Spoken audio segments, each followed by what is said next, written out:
Neymar va-t-il quitter le PSG? Plus de flashy, plus de bling bling, plus de paillettes. Nasser Al-Khelaifi, le président du Paris Saint-Germain, s'est montré très clair dans une interview accordée aux Parisiens en ce début de semaine.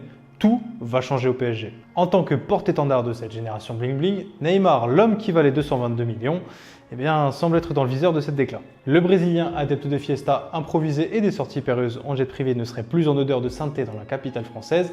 En tout cas, Nasser s'est montré très ambigu à ce sujet auprès de la presse espagnole.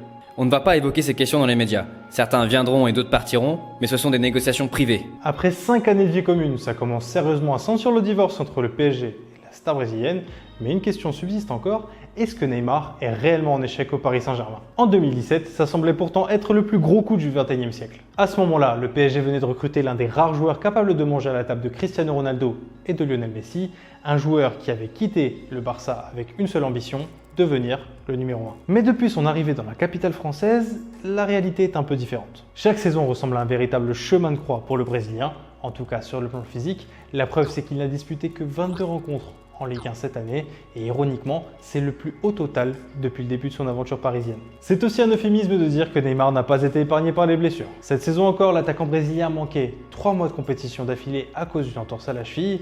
Voir un aussi gros investissement dormir du côté de l'infirmerie, ça peut être compliqué pour la direction parisienne. Malgré ça, Neymar a prouvé qu'il pouvait encore se battre pour rester au top. Oui, le numéro 10 s'est réveillé en deuxième partie de saison. 10 buts, 3 passes D en seulement 11 matchs. Comme quoi, l'ancienne pépite de Santos sait encore jouer au foot, même aux côtés d'un Kylian Mbappé qui commence à grandir un peu trop vite et qui prend pas mal de place à Paris. Bref, Neymar est actuellement dans une sorte d'entre-deux. Un joueur dont le talent est connu et reconnu, mais qui semble épuisé physiquement et mentalement. Dans ces conditions, difficile de lui prédire une porte de sortie puisque son contrat court jusqu'en 2026 et que très peu de clubs peuvent s'aligner sur ses demandes salariales. Alors, est-ce que c'est le dernier acte de Neymar à Paris?